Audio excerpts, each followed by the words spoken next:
prevailing narrative for a lot of people getting married seems to be that wedding photography is really quite expensive, almost too expensive, maybe a bit of a rip-off.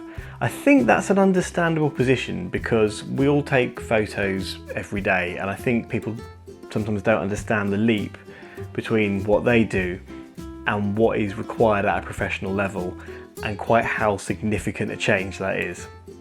So let me try and take you through this. Firstly, you've got the years of education and learning and the skill that you are hiring. Being a wedding photographer requires an exceptional level of skill. It requires you to really understand the day, to really be completely in tune with what's going on, to be able to see an event about to happen where you've got a split second to get your camera ready and take that photo. That will really separate out someone who is a skilled wedding photographer from someone who has a good camera and is a bit of a hobbyist. But beyond all that, we have the time and the costs. So I hear people say, well, that much money for one day's work? Wow, you must be so rich, you must be raking it in. So let me start by assuring you that a wedding is not one day's work. I wish it was, but it is really not.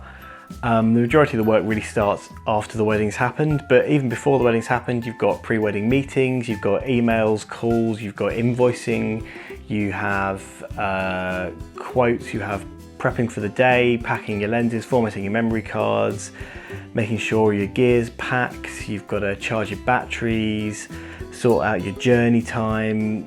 There's so much stuff to do.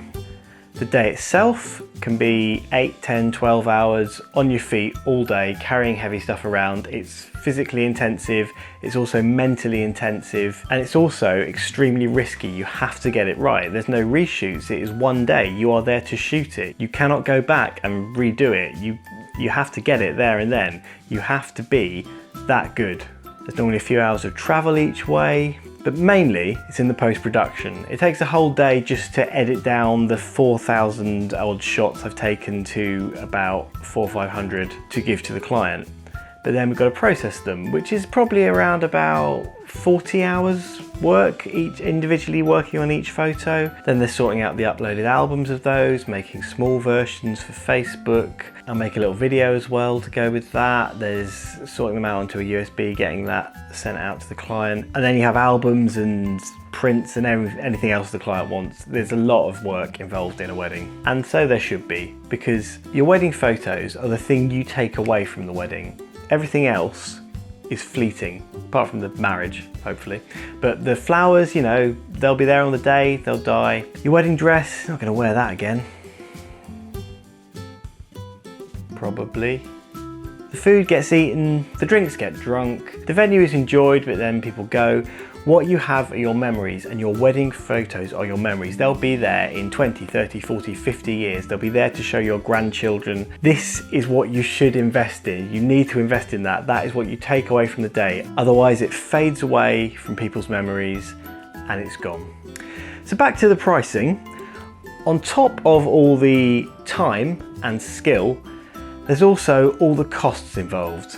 So there is about £15,000 worth of equipment, professional quality cameras, backup professional quality cameras, lenses, flashes, backup flashes, memory cards, the good ones aren't cheap, tripods, light stands, softboxes, reflectors, a ton of expensive batteries, camera bags, the cost of a high-spec computer with a really good calibrated screen, a backup computer in case the first one fails and you need to get your clients their files, the cost of software licensing, that's a big one, hard drives for all your file storage, several £100s on insurance, the cost of insuring that equipment, professional indemnity insurance, public liability insurance, travel costs, the cost of having a car, petrol, maintenance, tax, the tax you pay as a business, your accountancy fees, marketing costs, having a website, designing a website, and all the little costs like having smart clothes to wear on the day, the electricity you use for charging batteries and for editing, battery chargers, wireless flash triggers, camera straps, and probably a whole host of other things I've forgotten.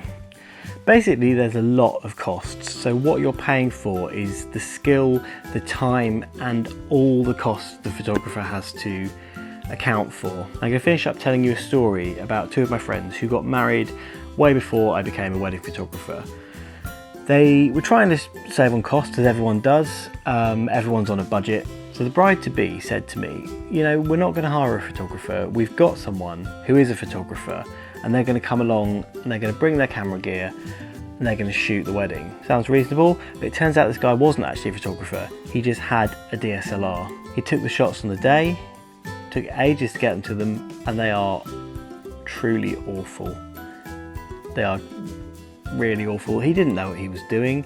He shot in JPEG. He took one photo for each thing, one photo for the couple, one photo for each group shot, one photo of the cutting of the cake, one photo of the first dance, one photo of each speech. They're badly lit, people are blinking, looking the wrong way, some are a bit out of focus. They are honestly awful. They've since given them to me and said, is there anything you can do with them?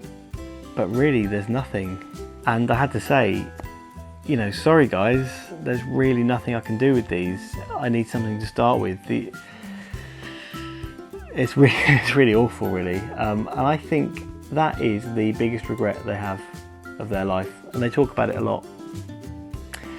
So I really would advise, if you're getting married, to invest in a good photographer, because this is the thing that you will take away afterwards. It doesn't seem like they're doing a lot on the day, because everything else on the day comes out. You know, the cake comes out, the food comes out, the flowers are there. All the photographer's doing is walking around clicking.